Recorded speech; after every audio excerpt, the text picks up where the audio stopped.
नमस्कार। नमस्कार बच्चों, कैसे हैं आप? आज एक नया चैप्टर एसएसटी का। क्या है वो चैप्टर? वो चैप्टर है इंडिया फिजिकल। चैप्टर नंबर 8 है आपके बुक के अंदर। India is one of the most beautiful country.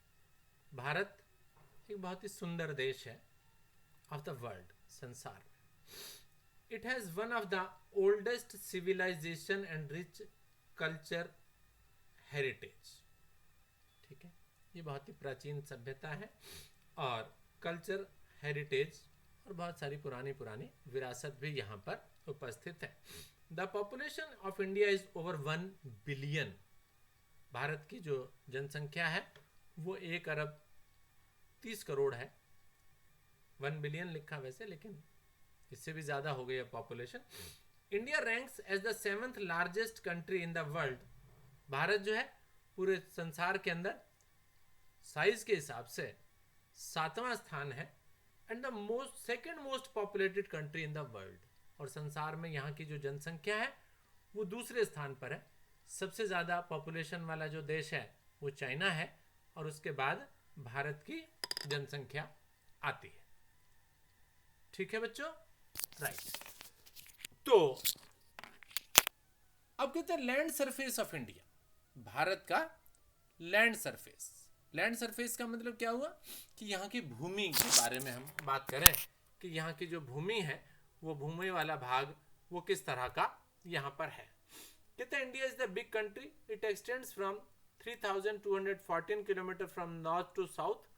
North यानी ऊपर से लेकर और नीचे तक भारत में जो लंबाई है वो 3214 किलोमीटर है और 2933 किलोमीटर है फ्रॉम ईस्ट टू वेस्ट, पूर्व से पश्चिम की तरफ। The land surface of our country is not same everywhere. Bharat का जो प्रदेश भाग, जो प्लेन वाला भाग है, लैंड सरफेस जो है, भूमि वाला भाग जो है, वो सब जगह एक जैसा नहीं है। It varies from place to place. अलग अलग जगह पर ये चेंज होता रहता है। When we look at the map of our country, अगर आप अपने भारत देश के मैप को देखें, नक्शे को देखें जो कि आपकी बुक में साइड में बना हुआ है, we see various landforms। बहुत सारे भूमि वाली जगह देखेंगे। Water bodies.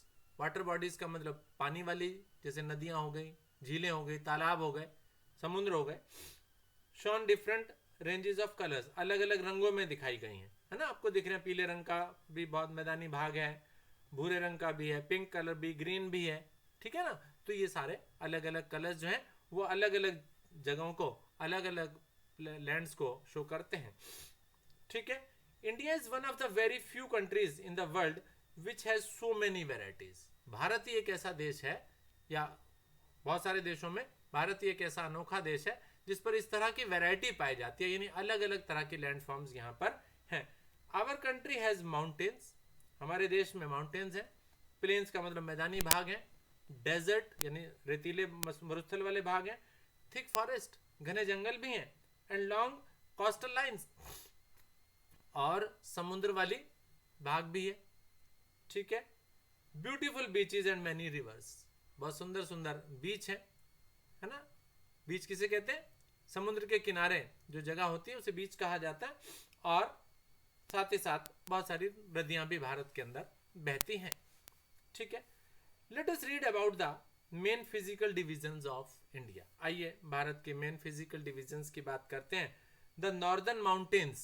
सबसे पहले बात करते हैं उत्तर के अंदर जो पहाड़ हैं। The northern plains. Northern plains की बात करते हैं। उत्तर के अंदर जो मैदानी वाले भाग हैं। द ग्रेट इंडियन डेजर्ट्स की बात करेंगे हम आपके साथ, यानी मरुस्थल की बात करेंगे। द सर्दर्न प्लेट्यू, पठार वाले भाग की, पथरीले भाग की बात करेंगे। द कोस्टल प्लेन्स, और साथ ही साथ समुद्र के किनारे प्लेन्स की बात भी करेंगे। And the island reason.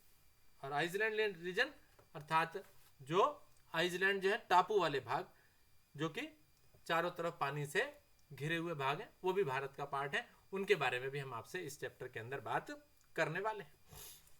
आइए बात करते हैं नॉर्दर्न माउंटेन्स के बारे में। उत्तर के अंदर जो पहाड़ी भाग हैं उनकी बात करेंगे। Northern part of India has very high mountains. Bharat के उत्तरी भाग में ऊंचे ऊंचे पहाड़ हैं।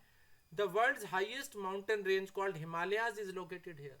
यहाँ पर संसार की सबसे ऊंची चोटी वाला माउंटेन जिसे हिमालय पर्वत कहा गया वो स्थित है। ठीक है, it has some of the highest peaks of the world. संसार की ऊंची ऊंची पर्वत चोटियां भी यहां पर स्थित है। द वर्ल्ड्स हाईएस्ट पीक, संसार की सबसे ऊंची पहाड़ की चोटी जिसे माउंट एवरेस्ट कहा गया, is located in the part of Himalayas that is in the Nepal. Himalaya का ही भाग है वो, लेकिन दूसरे देश में नेपाल के अंदर स्थित है। The highest mount in the Himalayas are always covered with snow. ऊंची ऊंची पहाड़ियां जो है वो बर्फ से ढकी रहती हैं। The melting snow give rise to many big rivers. और जब ये बर्फ पिघलती है तो पानी कहाँ आ जाता है? नदियों में आ जाता है। यानी बहुत सी नदियों का जन्म भी इन पहाड़ों से होता है। जैसे गंगा नाम दिया गया, इंडस सिंधु का नाम दिया गया, यमुना, ब्रह्मपुत्र, है ना, कुछ नदियां बताई गई जो हिमालय पर्वत से निकलती हैं। Nothing grow on the upper slopes of the mountains because it is very cold there. जहां बर्फ जमी हुई होगी वहां कुछ उगेगा तो नहीं ना, तो वहां पर कुछ नहीं उगता है क्योंकि वहां पर बहुत ठंड होती है, बर्फ जमी हुई होती है। द लोअर स्लोप्स, अब पहाड़ों से नीचे आ जाइए, ढलान वाले भाग पर थिक फॉरेस्ट, वहां पर घने घने जंगल हैं। Below these slopes lies a region covered by trees, पेड़ों से ढका हुआ भाग है ये। And tall grasses known as the Terai, और इस नीचे वाले भाग को, यानी पहाड़ों से नीचे उतर आओ तो उस क्षेत्रों को हम तराई वाला भाग कहा करते हैं। Many animals such as tigers, elephant, rhinoceros, deer are found here. यहाँ पर अनेक प्रकार के जानवर, जिनमें टाइगर नाम दिया गया, एलिफेंट्स नाम दिया गया, रिनोसरस नाम दिया गया, डियर नाम दिया गया। Not many people live there, वहां पर ज्यादा लोग, जो घने जंगल है वहां पर बहुत ज्यादा लोग यानी आबादी नहीं है लोगों की। अब माउंटेन्स के बाद नीचे आ जाइए नॉर्दर्न प्लेन्स पर, उत्तरी प्लेन्स, समतल मैदानी भाग। कि the plain mean the flat level land. Plain का मतलब क्या होता है? फ्लैट, लेवल की हुई भूमि। The great plains of India lie to the south of the Himalaya, Himalaya के साउथ में है। ठीक है, it is referred to as the Gangetic plains, Ganga वाले जो है भाग कहे जाते हैं, जो गंगा की तरह वाले क्षेत्र में आते हैं। The rivers Ganga and Yamuna flow through this area, become perfect for growing grains. इन क्षेत्रों में से गंगा और यमुना नदियां बहती हैं, जिसके कारण यहां पर बहुत अच्छी फसल उगती है। Plains are always thickly populated, thickly populated, यहाँ की जनसंख्या बहुत ज्यादा है। And plenty of food grown here, यहाँ पर खाने के लिए, खाने के जो उत्पादन है यानी फसल भी बहुत ज्यादा यहाँ पर उगाई जाती है। The plains along the eastern and western coast of India are thin strips of flat land.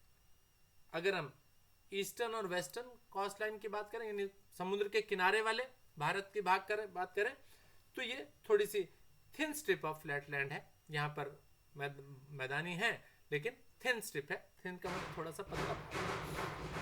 They meet in the south at the Kanyakumari, और साउथ में ये प्लेन जो है जाकर कन्याकुमारी पर मिलते हैं। The Narmada, Tapi, Mahadevi and Godavari, Krishna, Kaveri are the rivers flow through this plains. और ये जो कोस्टल प्लेन्स हैं, इन कोस्टल प्लेन्स में बहने वाली नदियों के नाम बताए गए।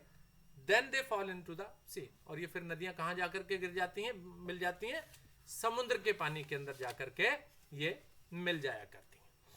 ठीक है, चलिए थोड़ी सी बात द ग्रेट इंडियन डेजर्ट्स की भी कर लेते हैं। डेजर्ट, रेतीले भाग, मरुस्थल वाले भाग। The Thar desert also known as the great Indian desert. Great Indian desert नाम दिया गया थार डेजर्ट, याद रखेंगे। Lies in the north west region of India, ये नॉर्थ वेस्ट रीजन, नॉर्थ का मतलब उत्तर और वेस्ट का मतलब पश्चिम, उत्तर पश्चिम भाग में स्थित है। राजस्थान वाला भाग भारत का कहा जाता है। Of the India of the Ganga, it is a very hot and dry region, बहुत गर्म प्रदेश है और ड्राई है और हॉट है। ठीक है, सूखा है। Only plants that only plants like date, palm and cacti grow here. यहां पर क्या क्या उगता है? खजूर के पेड़ होते हैं, ताड़ के पेड़ होते हैं, कैक्टस, कैक्टस भी कांटेदार पौधा होता है, वो उगते हैं यहाँ पर। Summers are very hot and in winters the nights are bitterly cold. गर्मी बहुत ज्यादा पड़ती है यहाँ पर समर के मौसम में, गर्मी के मौसम में, और रात जो है वो ठंडी होती है, तुलनात्मक रूप से ठंडी होती है. The region has low population. पक्की बात है, जब ऐसी स्थितियां होंगी जो जीने के लिए अच्छी नहीं होंगी तो वहां पर लोग कम रहेंगे, तो population is very low because of the difficult living conditions, क्योंकि रहने की जो स्थितियां हैं वो यहाँ पर बहुत ज्यादा अच्छी नहीं है. ठीक है बच्चों, चलिए इस चैप्टर को अभी इतना ही पढ़िए, थोड़ा सा और बाकी है, बाद में बात करेंगे. थैंक यू वेरी मच बच्चों.